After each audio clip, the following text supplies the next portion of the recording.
이제 오늘부터 우리 웨스트민스터 소요리 문답 총정리 시간으로 들어갔어요.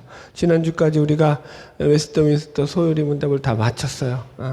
그래서 이제 107문까지 해당하는 내용들을 끝났고 이제 총정리는 해드리는 게 좋을 것 같아서 그래서 총정리를 하려고 했더니 이게 한 번만에 안 되네, 또 제 주변 머리가. 그래서 이제 몇 주에 걸쳐서 나눠서 하려고 그래요. 그래서 오늘은 배경과 서론과 실론에 대해서 하고 그 다음에 이제 그 뒤에 이제 또 인간론, 기독론 이렇게 쭉 그래도 2챕터에서 3챕터 정도는 주제를 묶어가지고 진도를 나가려고 해요. 먼저 이제 제가 나눠드린 자료집 보면서 말씀 시작해 볼게요. 웨스트민스터 총회의 배경과 규모. 그러니까 웨스트민스터 소요리 문답을 만들어낸 그 모임에 대한 설명이죠. 그 배경을 어떻게 되냐면 그때 배경이 국교회인 성공회, 그러니까 영국의 국교예요. 영국 제가 빼먹었는데 영국의 국교회인 성공회와 그게 이제 찰스 1세를 중심으로 한 왕당파죠. 왕당파. 왕권 신수설을 주장했던 그 어떤, 시작부터 너무 어렵나? 그들하고 또 의회파, 그러니까 장로교, 청교도가 주축이 됐던 이들 간에 있었던 그 영국 안에서의 내전, 충돌 가운데서 이제 만들어진 그 모임이 이 웨스트민스터 총회 모임이었죠. 그래서 이때가 약 1643년경부터 시작해요. 그래서 이때가 종교개혁 후 약 100년이 조금 안 된 때예요. 마틴 루터가 종교개혁을 이루고, 그러니까 한창, 그러니까 이 개혁주의가 강한 바람을 가지고 일어나고 있던 시절이죠. 그래서 어떤 간에 그런 어수선한 가운데 이제 이 총회가 모였는데 그 모일 시기가 언제냐면 1643년 7월 1일부터 1649년 2월 22일까지 약 5년 7개월 22일 동안 모였어요. 주말을 빼고 매일 모였어요. 월요일부터 금요일까지. 거의 날마다 모여서 총 1163회의 모임으로 진행이 됐어요. 그리고 그 모인 횟수가 모인 사람들이 총 참석자가 151명인데 청교도 목사 121명 플러스 그때 내전 중이었을 때 있었던 그 의회파죠. 쉽게 말해서 그 내각에 있는 의원들이 30명. 그리고 이제 스코틀랜드와의 전쟁으로 말미암아서 그 패전함으로 말미암아서 사실은 이게 발생하게 된 거거든요. 깊이는 못 들어가도. 그래서 그때 스코틀랜드에서 보상의 문제를 가지고 특수자가 8명이 파견이 돼서 거기 같이 참여했어요. 그래서 이 웨스트민스터 소요리 문답은 신앙 고백서와 더불어서 17세기의 기독교 집단 지성이 5년에 걸쳐서 심연을 기울여서 만들어낸 교재라는 거예요. 아직까지도 이것보다 뛰어난 기독교 교리 교재를 저는 본 적이 없어요. 저는 감리교인인데도 불구하고. 그럴 수밖에 없죠. 가장 최고의, 그 당시 지금 여기 151명이라고 했는데 그 당시 청교도 목사라는 건요, 오늘날 목사하고 틀려요. 그 당시 목사들은 라틴어를 원어로 보는 사람들이에요. 성경을 원어로 보는 사람들이야. 깊이가 우리보다 훨씬 깊어요. 그러니까 그만큼, 그러니까 기독교의 집단 지성들이 심혈을 기울여서 이 교리를 만들었다는 거죠. 그래서 장점도 엄청나게 많고 단점도 있죠. 이게 어쨌든 칼빈주의로부터 거기에 뼈대를 두다 보니까 거기에 그 칼빈주의에 묶여서 거기에 벗어나지 못하는 단점이 좀 있긴 있어요. 그럼에도 불구하고 우리가 여태까지 107문 배워오면서 많은 뭐라 그럴까요? 우리 신앙이 다져지는 경험들을 했어요. 내가 아직까지 뭐 그게 다 기억은 안 나. 이제 우리가 이제 정리하면서 조금씩 기억나겠지만 장점이 뭐가 있냐면은 신앙이 어떻게 다져졌냐면은 내가 저런 거 잘못된 거야라는 이제 무엇이 잘못되고 무엇이 옳은지에 대한 분별력, 영적 분별력은 가지게 됐다라는 거죠. 이게 큰 수학이었을 것입니다. 자, 그래서 이제 먼저 소요리 문답의 구조를 보면은요, 크게 구조는 두 가지로 이루어졌어요. 첫 번째는 사람이 하나님에 대해서 믿어야 할 바에 대해서, 그러니까 신앙의 내용, 그러니까 우리가 뭘 믿어야 되느냐, 믿음의 내용이죠. 첫 번째가 믿음의 내용에 대한 거예요. 그죠? 그래서 믿음의 내용에 대한 것이 다르고, 그 다음에 믿음의 내용을 배우고 난 뒤에 두 번째로는 그러면 하나님이 우리에게 요구하고 있는 신앙의 의무가 뭐냐. 두 번째가 뭐라고요? 믿음의 의무. 그죠? 이것을 다루고 있어요. 이 두 가지가 이 소요리 문답의 중심 구조라는 거죠. 그래서 먼저 신앙의 내용으로 들어가면은 첫 번째 1문에서 3문까지는 서론이 나오죠. 인생의 목적과 성경과 하나님을 아는 지식의 근본에 대한 내용이 나오고, 두 번째는 신론, 그 다음에 인간론, 기독론, 구원론, 종말론. 그러니까 조직 신학하고 똑같아요. 한마디로. 근데 이 교리서라고 표현하죠, 우리가. 그러니까 이게 왜 중요하죠, 여러분들? 여러분 신론을 모르면은요 하나님을 모르는 거예요, 사실은. 제대로 하나님을 모르고 여러분 우리가 하나님을 믿을 수 있어요, 없어요? 그러니까 우리 자신에 대해서 나는 잘 알고 있어야 돼요, 몰라야 돼요? 나 자신에 대해서 잘 알아야 돼요. 그래야지 하나님을 제대로 믿는다니까요. 그래서 이런 것들이 아주 중요하다. 그래서 그런 것들이 잘 정리되어 있죠. 그리고 이제 신앙의 의무로 가면은 이게 이제 137문부터 107문까지. 이건 그래서 뭘 해야 되는 믿음의 행위에 대한 내용이기 때문에 훨씬 더 구체적이기 때문에 내용이 더 많았어요. 그죠? 37문에서 107문으로. 그래서 십계명이 나왔고, 이게 중생에 대해서 구원론에서 다뤘지만은 여기서는 이제 회심에 대해서 좀 더 한 번 더 다뤄줬죠. 그 다음에 은혜의 방편으로서의 은혜의 수단으로 말씀과 성례와 기도 세 가지를 다뤘어요. 그래서 이제 그 순서대로 이제 쭉 이어져서 107문까지 이어지는 겁니다. 예. 이해하셨죠? 넘어갈게요. 이제 조금, 오늘은 그래서 크게 이 서론과 신론에 대한 부분들만 복습을 하려고 해요. 이게 1문에서 12문에 해당한 내용들이에요. 서론, 뭐였냐면은 인생의 목적과 성경에 대해서 다뤘어요. 그죠? 첫 번째, 그래서 1문답을 제가 이 12문답을 다 썼어요. 그래서 읽으면서 제가 풀어드리려고 해요. 사람의 제일 되는 목적이 뭐냐? 하나님을 즐거워함으로써 하나님을 영화롭게 하는 것이다. 여러분, 이게 잘 읽어야 된다고 했어요. 이게 영어로 읽어줘야 돼요. 우리말로 읽으면 이게 뭐라 그럴까? 의미를 제대로 파악을 못 한다고 했어요. 사람의 목적이 뭐냐? 이게 영어로 보면 What is the chief end예요. chief end. chief가 뭐예요?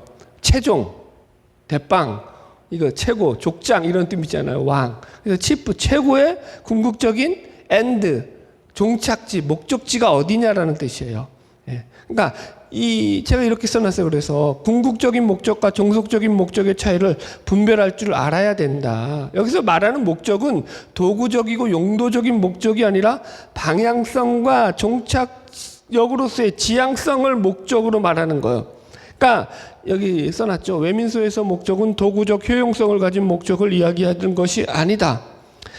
성경은 처음부터 인간의 효율성을 따져서 그것으로 하나님의 목적을 삼고 있다, 있지 않다. 여러분, 착각하면 안 돼요. 기독교는 효율성을 따지는 종교가 아니에요. 이해했어요? 하나님이 효율성을 따져요, 안 따져요? 안 따져요. 효율성을 따지면 저나 여러분나 여기에서 구원받은 인간은 있어요, 없어요? 없어요. 효율적으로 따지면은 가장 똑똑한 사람들, 가장, 그죠? 능력 있는 사람들, 가장 높은 지위에 있는 사람들, 하여튼간 그런 사람들이 다, 그죠? 하나님의 편에 서 있어야죠. 그런데 하나님 어떤 사람들, 가장 약하고 미련하고, 그죠? 연약한 자들을 하나님의 사람으로 세우죠. 이래서 목적 자체를 우리가 성경에서 말하는 목적 자체는 잘 배워야 돼요. 예. 이해하셨죠? 예. 그래서 여기서 말하는 궁극적인 목적이에요. 그래서 궁극적인 목적과 만약에 예를 들어 가지고 종속적인 목적들이 있어요. 그러니까 이 목적들을 가지지 말라라는 게 아니라 그 목적들이 궁극적인 목적과 잘 연결되어져서 이게 질서 있게 수행되어져야 되는 거예요. 그죠? 우리에게 여러 가지 우리의 삶의 목적들이 있죠. 그런데 그 목적은 최종 목적, 궁극적인 목적, 치프 엔드예요. 끝 종착역이 뭐예요? 최종 목적지인, 그죠? 그 하나님께 영광을 돌리는 그 목적에 맞추어져서 모든 것들이 연결돼서 와야 된다고요. 자, 이렇게 물을게요. 옛날에도 설명했지만, 두 가지로 설명할게요. 효율성이 아니다부터 설명합시다. 효율성이 아니다. 모든 목적은요, 효율성을 가지고 목적을 세운단 말이에요. 인간들의 목적은. 마이크 왜 만들었어요? 소리 크게 하려고. 그죠? 컵 왜 만들었어요? 물 담으려고. 예? 카메라 왜 만들었어요? 사진 찍으려고. 이해하셨죠? 모든 목적들은 다 이렇게 효율성을 가지고 만든단 말이에요. 그런데 기독교의 목적은 그런 목적이 되어지지 않는다고요. 하나님은 그런 목적으로 인간을 만들지 않았다고요. 예. 그렇게 생각하시면 안 된 거예요. 예. 그래서 내가 하나님을 그러니까 하나님이 우리에게 그렇게 만들지 않았는데 나는 하나님 앞에 엄청 뭘 해가지고 하나님의 기쁨이 되겠다. 어불성설이라는 거예요. 한번 해보세요. 한번 내가 하나님의 기쁨이 되려고 한번 해보세요. 뭘 해보든지 해보세요. 그게 가능한가 불가능한가? 가능해요, 불가능해요? 뭘 어떻게 기쁨이 되실 거예요, 하나님 앞에? 한번 저한테 알려줘 보세요. 사도 바울이 그래, 교회를 많이 세웠으니까 하나님의 기쁨이 됐나요? 그걸로 하나님의 기쁨이 된 게 아니라니까요. 다윗이 성전 지으려고 그러니까 하나님이 아사라 그러잖아요. 내가 네가 지는 성전에 들어가서 뭐하게. 그죠?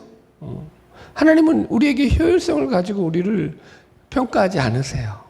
그렇게 믿으면 안 돼요, 믿으면. 자, 넘어갈게요. 두 번째가 뭐냐면, 그 다음에 이 종속적인 것과 궁극적인 것을 분간할 때, 그러니까 이런 거예요. 내가 하는 모든 종속적인 목적들, 수행하는 모든 목적들은요, 궁극적인 목적과 연결되어 있어야 돼요. 내가 왜 운동을 해요? 내가 왜 물을 마셔요? 내가 목적을 가지고 내가 살을 뺀다.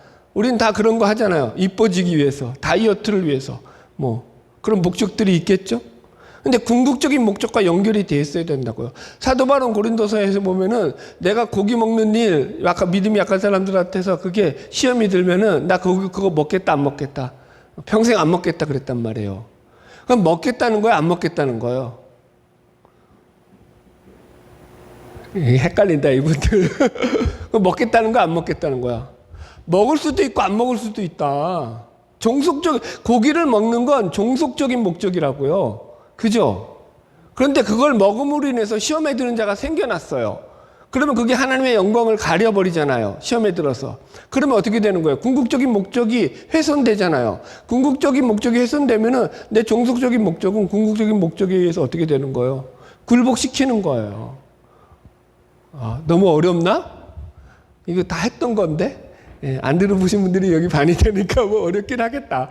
자, 넘어갈게요. 이 부분. 왜냐하면 시작이 중요해요. 왜냐하면 웨스트민스터 서열이문답이 만들어진 이유는 뭐냐면 이 목적에 대한 부분이에요. 목적이 그러니까 두 가식이라고 하죠. 이 목적부터 그래서 항상 때려놓고 해요. 외민서는. 목적이 중요해요. 왜냐하면 그 당시 카톨릭이 있었죠. 큰 조직으로. 카톨릭이 1000년 동안 계속 세력을 유지하다가 이제 거기서 벗어나려고 종교개혁이 일어났는데 그것도 아닌 것 같아. 그래가지고 영국에서는 뭐예요? 그죠? 성공회가 만들어지면서 왕을 갖다가 이제는 그죠? 하나님의 대리자로 세웠단 말이야. 근데 왕하고 싸우고 있는데 그러면은 이게 누구 말을 들어야 돼요? 왕 말도 들을 수 없고 그렇다고 교황 말도 들을 수 없고 우리가 뭘 믿어야 되냐라는 그런 충돌이 생겨났다고요. 그래서 거기 속에서 신앙의 기준과 지침을 바르게 잡아야겠다라는 차원에서 이 모임이 결성했다고요. 그러니까 제일 먼저 뭐가 생겨나야겠어? 그러니까 우리가 믿는 목적이 뭐냐가 분명히 생겨나야 되는 거예요. 그래서 이건 왕도 아니고 교황도 아니고 그 어떤 존재에서도 흔들려서도 안 된다라는 거죠. 그래서 이게 바로 이제 그 부분을 다루게 되는 거예요. 그래서 목적이 나온다. 목적이 뭐라고요? 그래서 하나님을 영화롭게 하는 것, 그죠? 하나님을 즐거움으로써 하나님을 영화롭게 한다. 하나님께 영광을 돌린다는 거죠. 하나님께 영광을 돌린다는 건 가장 궁극적인 목적이 된다라고 했어요. 그리고 나서 자 보세요. 이게 하나님으로 즐거워하는 거라고요. 어떻게 하나님께 영광을 돌린다고요? 하나님으로 즐거움으로 하나님께 영광을 돌린다. 그죠? 예. 그러니까 이렇게 생각하셔야 돼요. 한 장 넘겨봅시다. 3번 여기 써놨죠? 우리는 어떻게 하나님을 영화롭게 할 수 있는가? 답, 하나님을 즐거움으로써 하나님을 영화롭게 하는 것이다. 하나님을 즐거워하라는 것은 하나님을 제일로 좋아하고 제일로 기뻐하는 것이다. 하나님이 나보다 강하고 힘이 있으니까 내가 어쩔 수 없이 그분에게 굴복하고 간다. 이렇게 되면 이것은 정말로 하나님을 기뻐하는 거다. 아니다. 신앙은 그래서 관계적이다. 여러분, 그러니까 이게 너무 중요한 거예요. 그러니까 하나님이 좋은 거예요. 기쁜 거예요. 즐거운 거예요. 그래서 하나님께 영광을 돌린다고요. 어떤 거기에 나의 어떤 입속이 안 들어간다고요. 노림수가 없다고요. 꼼수를 안 부린다고요. 하나님을 즐거워하는데 제가 늘 얘기하잖아요. 제가 통닭을 좋아한다고요. 통닭을 시키는데 제가 꼼수를 부립니까? 안 부립니까? 아니요. 무조건 시키는 거야. 맛있으니까. 거긴 이유가 없는 거야. 그냥 좋은 거예요. 맛있으니까. 내가 좋아하니까. 바로 그런 게 너무 비유를 저급하게 해서 죄송한데 하나님을 그렇게 즐거워하는 거예요. 이후 여하를 막론하고 그분이 나와 관계 맺는 게 좋은 거예요. 즐거운 거예요. 내 삶이 그분과 연결되어서 살아가는 게 기쁜 거예요. 신앙이 없다는 건 하나님으로 기뻐하지 않는다라는 거예요. 왜 하나님으로? 자, 보세요. 여러분들 이번 주 한 주간도 여러분들 인생 가운데서 돌아보세요. 우리 지난주 설교도 마찬가지였잖아요. 왜 예수를 버렸다고요? 빌라도가 밀란 때문에, 자기 밥그릇 때문에, 내가 먹고 사는 게 빡빡하니까. 왜 예수를 버린다고요? 왜 하나님이 안 기쁘죠? 하나님이 나한테 잘 안 해주시니까. 왜 하나님이 안 좋죠? 하나님이 내 인생에 대박난 복을 안 주시니까. 남들보다 더 나에게 풍성한 것이 안 채워질 때 우리는 하나님을 얼마든지 외면한다고요. 지금 그 얘기하는 거예요. 그러니까 하나님이 인생의 최종 목적이 되고 하나님께 영광 돌리는 삶을 우리가 목적으로 살아간다는 것은요. 그러니까 내가 인생이 잘 풀릴 때는 그게 문제가 돼요, 안 돼요? 안 돼요. 정작 어렸을 때, 어떨 때, 내가 인생이 꼬였을 때, 힘들 때, 안 풀릴 때, 그때도 하나님이 좋냐라는 거예요. 한번, 자, 손에, 양심에, 여기 심장에 손 얹어 보세요. 신에게 솔직히, 좋아요? 안 좋아요? 안 좋잖아요. 거짓말 하지 마세요. 뭘 좋다고 거짓말하고 그래. 안 좋으면서. 안 좋다니까? 아, 내가 죽겠는데 하나님이 왜 좋아? 안 좋지. 그러니까 그게 신앙이라는 것이 믿음이라는 게 어떻게 작동하냐면요. 하나님과의 관계성이 점점점 깊어짐으로 내가 정말로 모든 삶 속에서 계속 그분이 나에게 베풀어 주시는 그 은혜를 경험함으로 이제는 그 단계 속에서 또 감사할 수 있는 단계로까지 나아가는 거예요. 훨씬 깊죠, 여러분들. 넘어갈게요. 목적 틀리면 안 된다. 하나님께 영광을 돌리는 삶, 하나님을 기뻐하는 삶. 이게 같은 말이에요. 동전의 양면이에요. 영광과 하나님을, 그러니까 하나님께 영광 돌리는 게 뭐냐 물으면 하나님을 기뻐하는 거야. 하나님으로 기쁘게 하는 거야. 내가 하나님으로 즐거워하는 삶을 사는 거야. 예. 자, 2분답 읽읍시다. 하나님은 우리로 하여금 하나님을 영화롭게 하고 즐거워하도록 지도하시기 위해서 어떤 규칙을 주셨습니까? 답, 구약과 신약 성경에 있는 하나님의 말씀이 우리로 하나님을 영화롭게 하고 즐거워하도록 지도하시기 위한 유일한 규칙입니다. 하나님은 어떤 규칙을 우리에게 하나님을 영화롭게 하는 목적을 이루는 규칙으로 주셨냐면은 성경을 주셨다는 거예요. 성경, 하나님의 말씀. 아멘? 그러니까 이 규칙 중요한 거죠. 룰이 있어야 돼요. 축구도 룰이 있죠. 룰에 벗어나면은 그거는요 돼요, 안 돼요? 그거는 안 되는 거죠. 축구 경기에서도 난 축구한답시고 손으로 잡고, 그죠? 럭비처럼 뛰어가가지고 골키퍼를 때리고 컨트롤 그리고 골을 넣었다. 돼요, 안 돼요? 축구인데 안 되죠. 축구는 축구의 룰을 따라야 되는 거죠. 이해하셨죠? 우리도 마찬가지죠. 믿음이라는 건 신앙이라는 것은 그 룰이 있단 말이에요. 그 룰을 정하는 유일한 규칙이 있다라고 했어요. 그죠? 여기 보세요. 핵심이 뭐라고요? 유일한 규칙. 그죠? 그 유일한 규칙이 뭐라고요?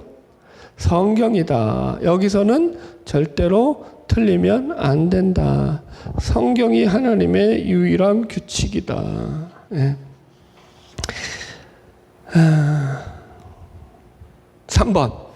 성경이 주로 가르치는 것은 무엇입니까? 성경이 주로 가르치는 것은 사람이 하나님에 대하여 무엇을 믿어야만 하고 하나님이 사람에게 요구하신 의무가 무엇인지에 관한 것입니다. 그래서 이제 우리가 지금 아까 썼던 거 이런 것들 쭉 공부할 것들이죠.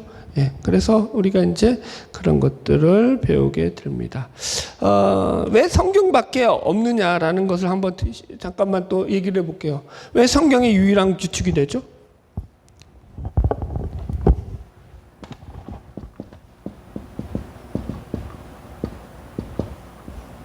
다른 규칙을 한번 만들어 봅시다, 우리가. 하나님을 알만하고 하나님께 영광 돌릴 수 있는 다른 많은 규칙을 한번 정해 보세요. 한번 예를 들어 봅시다. 1. 계시를 한번 들어봅시다. 내가 하나님으로부터 음성을 들었어. 하나님 나에게 말씀을 하셨어. 또 뭐가 있을까요? 신유, 기적, 기적의 체험, 병 고침을 받았어. 이 규칙이 될 수 있을까요? 없을까요? 규칙이 안 돼요. 자, 계시를 합시다. 계시가 규칙이 되려면 진리는요, 100% 다 모든 사람에게 100% 다 진리해야 되는 거예요. 그죠? 이게 계시가 유일한 규칙이 되려면 모든 사람도 그가 받은 계시를 똑같이 다 받아야 되는 거예요. 내가 받은 계시를 여러분들도 다 받아야 되는 거예요. 말이 돼요, 안 돼요? 받을 수 있어요, 없어요? 없죠. 안 돼요. 기적, 신유도 마찬가지죠. 그죠? 누구는 보세요. 지금도 마찬가지예요. 그래도 카메라 보고 해야지. 누구는 병을 고침받은 사람이 있어요, 없어요? 지금도 있어요. 누구는 병을 고침받지 못하는 사람도 있어요, 없어요? 있어요. 그죠? 그건 기준이 되어질 수가 없는 거예요. 유일한 규칙이 안 된다고요. 똑같이 가지 않는다니까요, 여러분들. 예를 들어서 또 한번 희비를 걸어볼까요? 뭐가 있을까? 자연을 통해서 그래 하나님을 알고 하나님께 영광 돌릴 수 있죠. 자연계를 보면 하나님이 알만한 것을 우리에게 얼마나 많이 보여줬어요. 그죠? 우리는 그런데 그거는 믿는 자들이 한해서죠. 믿지 않는 자들은 자연을 보고 어떻게 생각해요? 야, 경치 좋다. 술이나 한잔 하자. 그죠? 공기 좋은 데서 마시니까 더 맛있네. 산에 올라갔다가 내려오는데 아주 살판이 났어요, 거기. 그죠? 설악산 중간쯤 내려오면 거기 있잖아요. 거기 그 술판 벌리는 장소들 쫙 있으면서 아저씨들이 아주 삼삼오오 모여가지고 아줌마들하고. 아니라고요. 역사, 양심, 이런 것들이 하나님을 완전하게 알고 믿게 만드는 그런 분명한 목적으로서 우리에게 객관적인 규칙이 될 수 있어요? 없어요. 역사적으로도 어떤 역사는요, 하나님이 선명히, 그래서, 이건 하나님의 손길이 아니면 이런 일들이 일어날 수 없어라고 간증할 만한 역사가 있다고요. 국가적으로도. 우리나라도 마찬가지예요. 6.25 때 그런 것들도 얼마든지 그게 하나님의 역사라고 얘기할 수 있어요. 그죠? 그런데 안 믿는 사람들은 아니야, 그거 아니야. 해석이 다를 수 있다고요. 그건 진리가 되지 못한다고요. 됐죠? 여튼 넘어가겠습니다. 그래서 성경만이 유일한 규칙이다. 성경밖에 규칙이 안 된다는 건. 자, 됐죠? 그래서 사문부터 이제 12문까지는 하나님의 신론에 대해서 이제 우리가 본격적으로 배우게 되는 거예요. 자, 사문답 읽읍시다. 하나님은 어떤 분이십니까?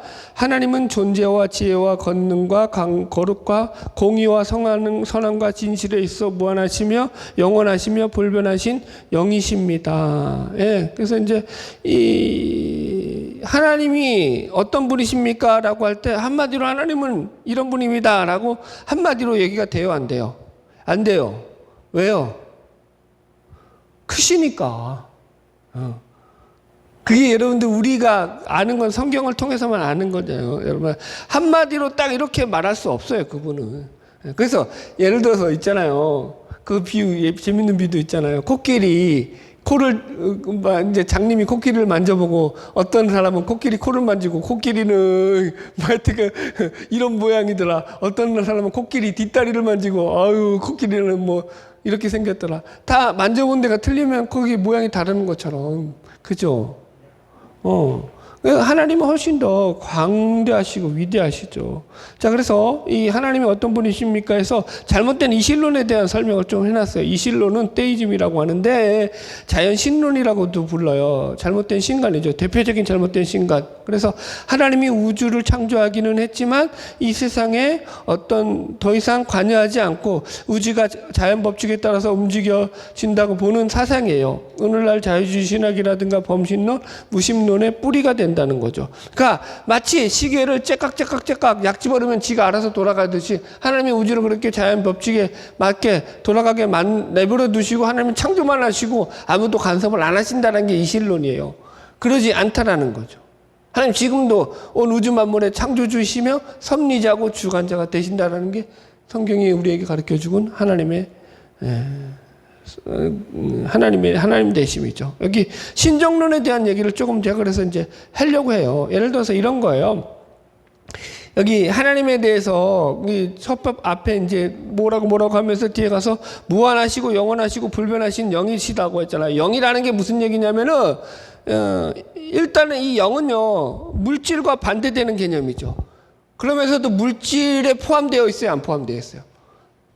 포함되어 있다는 게 아니라 물질이 아니면서도 물질 넘어서 있다고요. 영이라는 개념 자체가. 하나님은 영이 있다고 할 때 이 영은요 물질이 아니면서도 물질보다 큰 개념이에요. 물질에 넘어서 있는 개념이에요.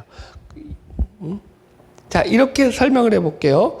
여기 속에서 마찬가지로 여기 지금 그렇게 얘기하고 있잖아요. 하나님이 무한하시고요, 영원하시다고 하는 거예요. 죄인된 인간은 하나님의 신적 속성을 완전히 알 수 있어요, 없어요? 없어요. 영에 대해서 우리가 완전히 알 수 있어요, 없어요? 없어요. 성경에서 알려주는 만큼만 아는 거예요. 예수님이 신령한 몸으로 쭉 살아나셨는데 그때 예수님은요, 그죠? 영이셨기 때문에 벽도 통과해서 들어오셨단 말이에요. 그죠? 물질계를 초월했죠. 그러면 물질계를 초월했다고 물질에 속 다시 들어오지 못하나요? 아니에요. 부활하신 예수님은 물질적인 몸도 가지시, 영이시면서도 물질적인 몸을 가지고 생선을 드셨다고요. 이해하셨죠? 넘어갈게요. 무슨 말인지. 마찬가지예요. 무한성. 하나님의 무한성을 우리가 이해할 수 있어요, 없어요? 여러분들은 무한성을 어떻게 생각하세요? 응? 공간이 끝없이 펼쳐져 있는 게 무한한 거야? 영원성은 어떻게 생각해요? 시간이 끝없이 펼쳐져 있는 게 영원한 거야? 아니라니까요. 우리는 개념이 여러분들 우리는 하나님의 창조 법칙 안에서 우리는 시공간 안에서 갇혀 있다고요. 시공간에 우리는 시공간 안에서 존재하는 존재들이라고요. 그래서 그 범위 밖을 모른다고요. 영원성과 무한성은 그러니까 영원성이라는 건 시간을 초월해 있는 거예요. 무한성이라는 건 공간을 초월해 있는 거라고요. 우리는 그 개념을 여러분 하나님이 알려주신 만큼만 아는 것이지 그 이상을 알 수가 없어요. 뭐 그렇다고요. 그러니까 왜 이 얘기를 해요? 신정론을 얘기해 주려고 해요. 신정론. 그러니까 하나님에 대한 정의를 내리는데 가장 많이 틀리는 신정론이 뭐냐면 왜 신이 있는데 세상이 이 모양 이 꼴이냐? 첫 번째. 두 번째, 왜 하나님이 다 알고 계시는데 아담과 하와가 선악과 따먹을 것도 알고 계셨는데 왜 선악과 따먹어가지고 죄짓게 만들었느냐? 이게 신정론이죠. 하나님께 모든 책임을 묻는 거죠. 답이 뭐였어요? 지금 제가 얘기해 준 대로 신에 대해서 알게 되면은 보세요. 하나님은요 시간 안에 공간 안에 제한되어 있어요, 안 되어 있어요? 속박되어 있지 않단 말이에요. 넘어가 계신단 말이에요. 그런데 그 질문은 무슨 말이에요? 하나님 왜 우리가 살아가는 시간 안에 안 갇혀 계셔요? 우리가 살아가 있는 공간 안에 왜 안 갇혀 계셔요? 라고 시비 거는 거랑 똑같아요. 원숭이가 사람들한테 와가지고 니들은 왜 나보다 똑똑한데? 라고 시비 거는 거랑 똑같아요. 비유가 너무 저렴했나? 나 왜 이렇게 머리가 이런 이상한 데로만 발달을 해가지고 아주. 여러분, 비교 자체가 안 되는 거죠. 이해하셨죠? 그러니까 하나님을 알면 이게 얼마나 어리석은 질문인지 아는 거예요. 가론 유다가 배신할 거 알았는데 왜 그냥 제자로 선택했느냐. 그런 개념이 아니랄까요. 그런 수준에 머물러 계시지 않다고요. 신이라는 분이. 여러분 보세요. 우리의 생각과 우리의 범위 안에 갇혀 계실 분이라면은 그런 신을 여러분 믿을 이유가 뭐가 있냐고요. 그건 내가 만든 신에 불과한 거예요. 하나님은 그런 존재가 아니다. 여기까지 할게요. 여기까지 질문사항. 예. 어떻게 괜찮나요? 진도 따라오시나요? 예, 그냥 쭉쭉 나가는 거예요. 읽어나가면서. 5문답 합시다. 하나님 한 분 외에 더 많은 하나님들이 있습니까? 답. 살아계시고 참되신 하나님은 오직 유일하신 한 분 하나님이십니다. 쉽게 말해서 only one, 유일하신 한 분 하나님이시라는 말이다. 그리고 6문답. 하나님의 신격은 몇 위에 계십니까? 답. 하나님의 신격에 삼위가 계시니 성부와 성자와 성령이신데 삼위는 하나님이시고 본질에 있어 갖고 권능과 영광에 있어서 동등하십니다. 이거 이제 이 하나님을 설명하는데 기독교의 하나님의 가장 대표적인 설명은 무슨 하나님이라고 설명한다고요? 기독교의 하나님은 무슨 하나님? 삼위일체 하나님이다. 이게 우리의 가장 대표적인 설명이다. 삼위일체를 모르면 하나님을 모르는 거예요. 성경에서 삼위일체에 대해서 그런데 하도 엉터리로 우리 한국교회는 삼위일체를 가르쳐서 대부분 양태론으로 빠져 있죠. 하나님을 양태론자로 설명하는 이 옛날 이단인데 아주 그게 그러니까 얼마나 목사들이 공부를 안 하냐고. 하나님이 아버지도 됐다가 신랑도 됐다가 뭐가 되는 거죠? 또 아들도 됐다가 또 물이 됐다가 기체가 됐다가 수증기가 됐다가 얼음이 됐다가 이딴 식으로. 그러니까 이게 말도 안 되는 소리지. 삼위일체가 그러니까 보세요. 가장 기본적인 개념이 그러니까 본질이 하나라는 거예요. 근데 세 분인데 본질이 하나라는 거예요. 그래서 신비라고요. 그래서 신에 대한 이해를 얘기할 때는 우리가 불가해성을 쓰잖아요. 아까도 영원성, 무한성 이해가 안 되잖아요. 그래서 다 우리의 머리는 이해가 안 돼서 불가해성이라는 말을 써요.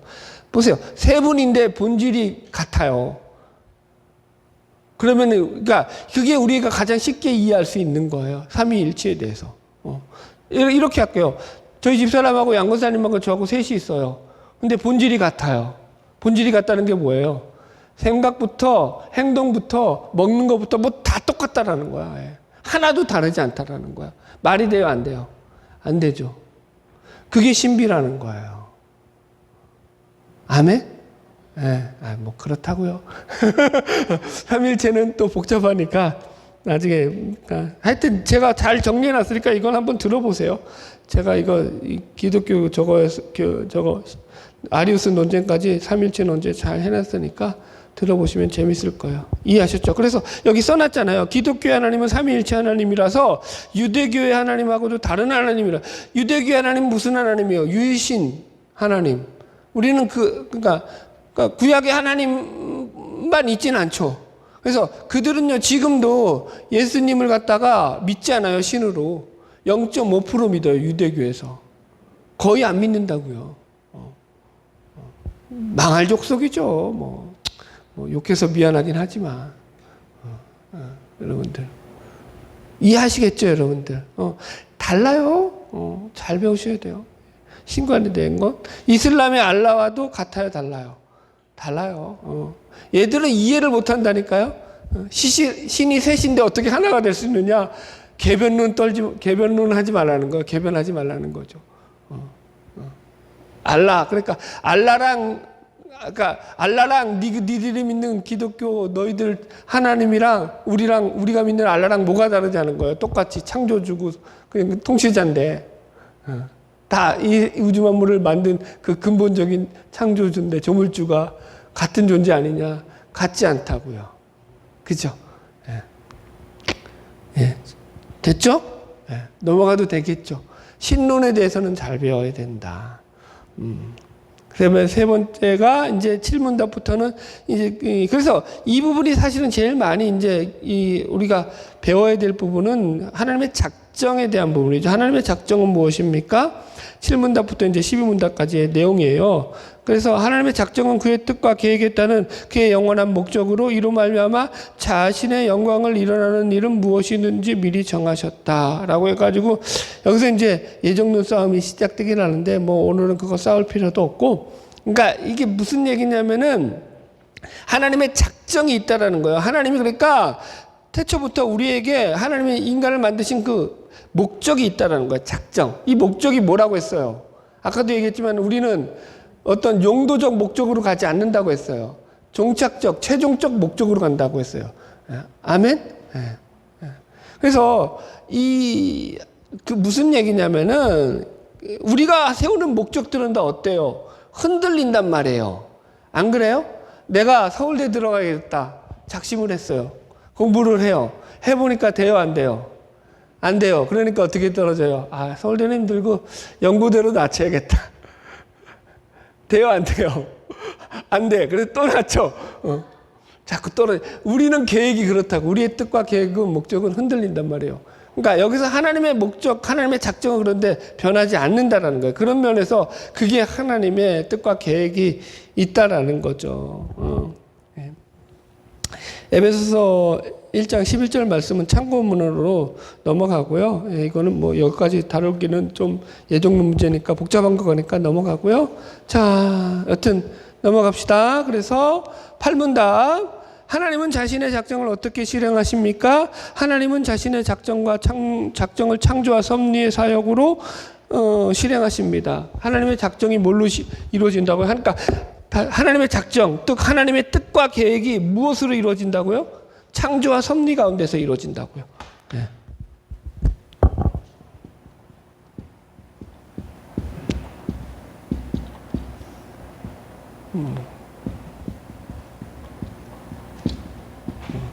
그러니까 창조만으로도 이루어지는 것도 아니고 섭리만으로도 이루어지는 게 아니라 창조와 섭리가 다 작동한다고요. 우리 안에서 여러분들.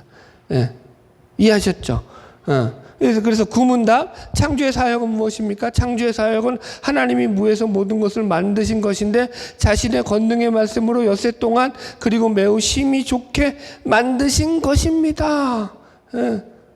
그죠?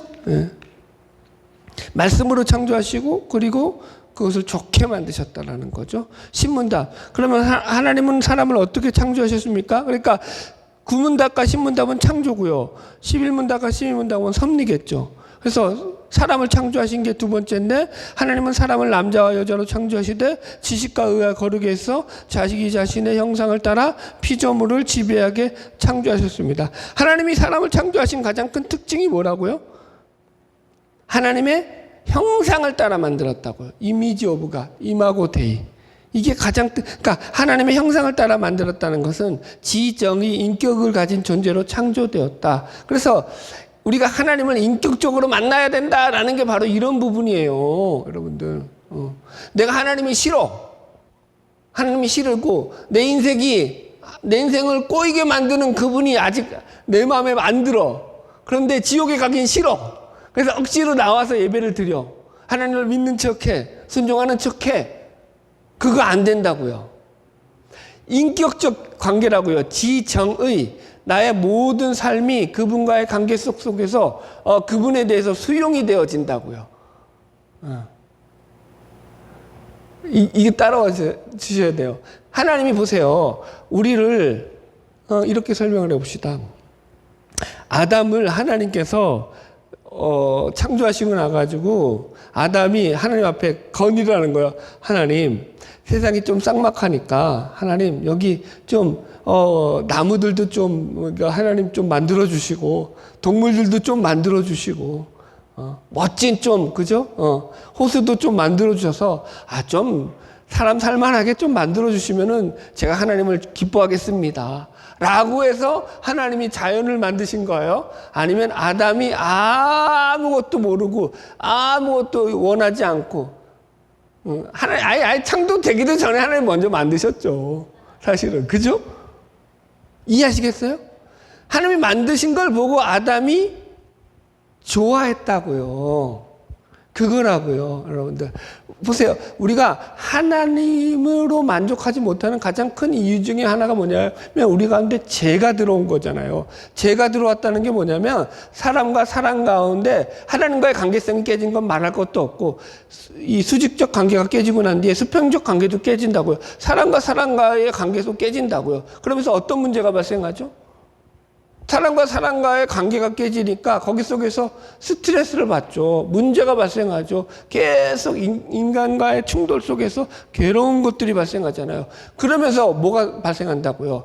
나의 행복도 깨지게 된다고요. 그러면서 이 불합리한 환경 속에서 뭘 느끼게 된다고요? 그것이 신에 대한 원망으로 발전하게 되는 거죠. 하나님은 그러니까 마귀는 어떻게 하든지 우리가 그래서 하나님으로 기뻐하지 못한 삶을 살게 만들려고 우리를 그게 마귀의 목적인 거죠. 거기에 속아 넘어가면 된다 안 된다. 예. 그러니까 하나님과 인격적인 교제를 가지라는 거예요. 그러니까 제가 늘 그러잖아요. 억지로 기뻐하지 말아라. 여러분 하나님이 싫으면 어떻게 하라고요? 데모하시라고요. 아니 솔직히 하나님 싫은데 데모해야지 어떡할 거야? 우리 자식들이 여러분 싫으면 어떡할까요? 엄마가 싫어 아빠가 싫어 어떡할까요? 지금 문 잠그고 안 나오는 거야. 아이, 우리 자식들은 그러지 않아요. 제가 그랬다고 옛날에. 참고로 여러분들 기억 안 나요? 우리 그러지 않았나? 나만 그랬어요? 나만 나쁜 놈이었구나. 그렇게 시위를 하라고요. 하나님 앞에. 하나님과의 관계성을 맺으라고요. 하나님 나 이게 안 좋아요 라고 하시라고요. 그러나 그게 어떻게 가면 안 된다. 하나님에 대한 불만과 불평으로 원망으로 가가지고 그죠? 하나님 이런 부분들에 대해서 얘기하고 보세요. 욥과 누구예요? 가나안 정탐꾼들의 차이. 그죠? 욥도 하나님 앞에서 원망을 했단 말이에요. 어떤 면에서는. 나는 모르겠어. 자기의 고난에 대해서 철저하게 괴로웠다고요. 그런데 불구하고 욥은요, 그게 하나님의 원망으로 가지 않고 하나님 앞에 자꾸 이게 원인이 하나님께만 있고 답이 하나님께만 있습니다. 하나님 답을 알려주세요 하고 하나님과의 관계성을 맺는 쪽으로 갔다고요. 그러나 정탐꾼들은 어떻게 갔죠? 야, 하나님도 믿을 게 못 되네. 하나님 말 믿었다가 우리가 이제 죽게 생겼네. 아이고, 이런 땡땡땡 하면서, 그죠? 갔다고요. 무슨 차이인지 이해하시겠죠? 하나님 앞에 우리가 어떻게 관계를 맺을지, 우리 삶 속에 불합리한 일이 일어나고 우리 삶 속에 억압받는 일이 일어났을 때 어떻게 하나님 앞에 그걸 풀어내야 되는지, 그게 신앙이라고요. 잘 풀어내시라고요. 40년 광야를 뺑뺑이 도시든지 뭐 그건 알아서 하세요. 그럼 뭐 내가 뭐 어떻게 할 줄 없고. 넘어갈게요. 이거 잘 풀어내면 여러분들 이게 진짜 신앙이 좋은 거예요. 11문. 하나님의 섭리의 사역은 무엇입니까? 그래서 첫 번째가 11문은 세상을 향한 섭리죠. 하나님의 섭리의 사역은 하나님 가장 거룩하고 지혜롭고 권능 있게 모든 자신의 창조물과 그 모든 행동을 보존하시고 통치하시는 것입니다. 그죠? 하나님이 모든 피조물과 모든 창조하신 세계를 지금 다스리고 계신다라는 거예요. 여러분들. 그러니까 하나님은요, 지금도 질서의 하나님이고 지금도 모든 것을 다스리고 계시다라는 걸 우리가 잊지 말아야 되는 거예요, 여러분들. 어디 갔나? 네. 하나님의 섭리에 예외가 있을까요? 없을까요? 한번 물어봅시다. 하나님의 섭리에 예외가 있을까? 없을까요? 하나님이 내 인생에서 좋은 일이 일어날 때는 하나님이 역사하신 거야. 근데 내 인생에서 안 좋은 일이 일어났어. 그건 마귀가 역사한 거야. 어떻게 생각하세요? 응? 내 인생에서 좋은 일이 일어난 건 하나님이 하신 거고, 내 인생에서 안 좋은 일은 마귀가 나에게 역사한 거야. 이게 바로 이원론이라고요. 이게 바로 이단이라고요. 이단들이 써먹는 방식이라고요. 샤머니즘, 토테미즘, 뭐 귀신론 다 마찬가지죠. 안 좋은 일은 마귀가 하는 거고 좋은 일은 하나님이 하는 거고. 그래서 그렇게 선악을 이상하게 입원시켜가지고 니들은 우리에게 오면은 좋은 일만 일어날 거야. 개똥 같은 소리 하고 있네요. 그렇지 않아요, 여러분들. 하나님의 섭리는요, 모든 게 다 하나님의 섭리 가운데, 그게 좋은 일이든 나쁜 일이든. 자, 나쁜 일이라고 합시다. 그것도 하나님의 손 안에 있다라는 거예요. 그게 나빠 보여요. 왜 나빠 보이죠? 우리가 끝을 모르기 때문에, 그 뒤를 모르기 때문에. 그러니까 나빠 보이는 거예요. 좋아 보이는 거예요. 끝을 모르기 때문에 좋아 보이는 거라고요. 성경에 보면은요, 좋아 보였는데 망한 것들 많아요. 그래요, 안 그래요? 뭐 시비 걸면 한두 끝도 없죠. 좋아 보였는데 망한 것들. 희석이야. 그죠? 생명 영장 받고 그 뒤에 삶은요, 망했죠. 여러분들. 응? 솔로몬이 하나님 성전 짓고 망했죠. 네. 성경 읽어보세요, 여러분들. 좋아 보이는데 망한다고요. 반대로 나빠 보인다고요. 왜 나빠 보이죠? 뒤가 안 보이니까. 그런데 여러분 보세요. 하나님은요, 그 뒤까지도 우리를 책임져 주신다고요. 우리는 사업에 실패하면 망한 것 같죠. 안 좋으니까.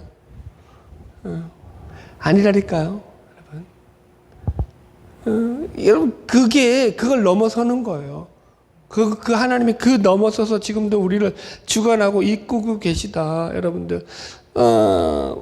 모든 것이 합력하여 하나님을 사랑하는 자, 그 뜻대로 부르심을 받은 자들인 것은 모든 것이 합력하여 선을 이루느니라. 아멘. 예. 요거 틀리지 맙시다. 예. 지금 여러분들에게 제일 잘 틀리는 부분만 하여튼 꼭꼭 집어가지고 지금 얘기해 주는 거예요. 신앙에서. 자, 12번.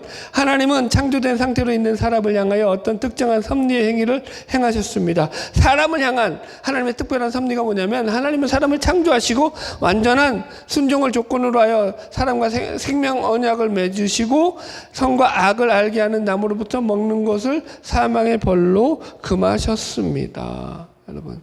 그러니까 하나님은요, 그 일을 통해 가지고도 우리에게 하나님의 선하심을 지금도 이루어가고 계시는 거예요. 우리가 하나님의 순종함으로 말미암아 하나님을 의지함으로 말미암아서 그 일들 가운데 하나님은 놀라운 일들을 이루어 가시는 거죠. 그러니까 하나님의 인도하심을 믿을 때 우리는 선하게도 쓰일 수 있고, 그것을 거부할 때 우리는 악하게도 쓰인다고요. 성경은요, 하나님이 허용하신다고 얘기한다니까요. 우리가 악한 짓을 하잖아요. 그러면은 하나님이 후들겨 패가지고, 우리는 그렇게 생각하잖아요. 이놈의 새끼 다리 뭉둥이를 분질러가지고 정신 차리게 해야지. 그럴 거라고 생각하잖아요. 물론 가끔은 그러시죠. 그런데 웬만하면 허용을 하셔요. 내버려 두셔요. 그래서 악한 자는 악한 날에 그 악함으로 쓰임 받는다고 얘기하고 있잖아요. 잠언서에서. 시편인가? 그래, 안 그래요? 보세요. 요셉의 형들은요, 요셉을 팔아넘기는 일에 악한 대로 쓰임받았다니까요. 바로는요, 그죠? 10가지 재앙을 다 두들겨 맞을 때까지 정신 못 차리다가 끝까지, 그죠? 망하는 일로 쓰임받았다고요. 우리가 어떻게 쓰임받는지는요, 하나님 앞에서 우리가 하나님을 향해서 그 하나님이 주신 은혜 가운데 어떻게 반응하느냐에 따라서 결정나는 거죠.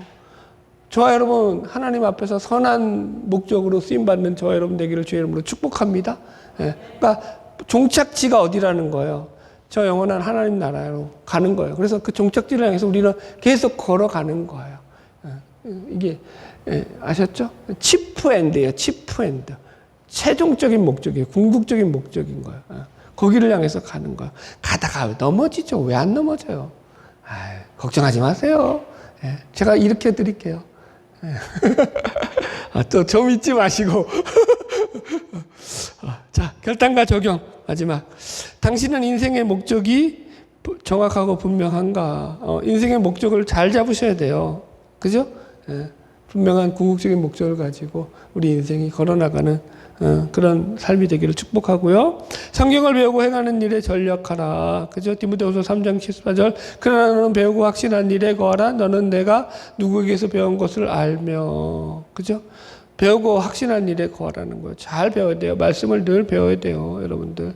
말씀을 배운다라는 게 이게 내가 말씀이 옛날 목사님들이 그런지 많이 했잖아요. 말씀을 막 가르치면 안 된다고.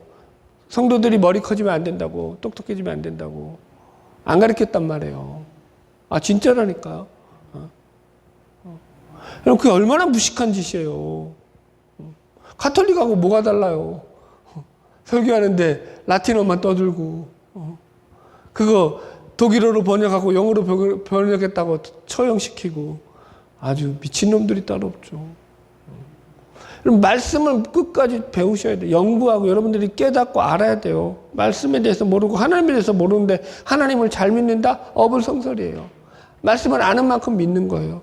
자, 3번 이렇게 써요. 신앙은 하나님을 아는 만큼 자라난다. 그것이 비록 눈에 확 들어오지 않을지라도 말이다. 하나님을 알아가는 일에 열심을 갖자. 자, 보세요. 지금 제가 신론에 대해서 아주 간략하게 그냥 스피디하게 대충 훑었어요. 스킵을 했어요. 자, 보세요. 그런데도 처음 들었던 얘기들이 있어요, 없어요, 또? 물론 들었는데도 또 처음 듣는 얘기지. 그러니까 하나님을 알아야 된다니까요, 여러분. 이게 안다고 해가지고 그럼 내가 하나님을 하나 알았으니까 믿음이 확 자라나요? 아니라고요. 티가 안 나요. 표가 안 나요. 그러나 계속 알아가면 알아갈수록 그것이 내 믿음의 반석이 되어가지고 내가 이제 믿음 위에 서서 흔들리지 않는 나를 붙잡아주는 큰 신앙의 무기가 되어진다고요. 아멘? 그래서 말씀을 잘 배우셔야 돼요. 말씀을 모르고 여러분 보세요. 저는 목사인데요. 지금도 여러분들 말씀을 얼마나 봐요. 평생 말씀에 파묻혀서 살았고. 우리 막둥이는요. 제 서재 들어오면은요. 맨날 이래요. 야, 나는 이 냄새가 너무 좋아. 이게 뭐예요? 조금 무슨 냄새냐면은 쿰쿰해가지고 이제 약간 곰팡이 비슷한 냄새 있잖아요. 책들이 그냥 오래된 책들이 있다 보니까 그 호서적에서 나는 그 냄새들. 그게 좋다는 거예요. 여러분, 제가 무슨 영화를 보려고 그럼 제가 뭐 거기 속에서 거기 파묻혀 살 이유가 뭐가 있냐고요. 그래요, 안 그래요? 제 나름대로 제 인생을 엔조이하면 되죠. 그렇게 안 산다니까요.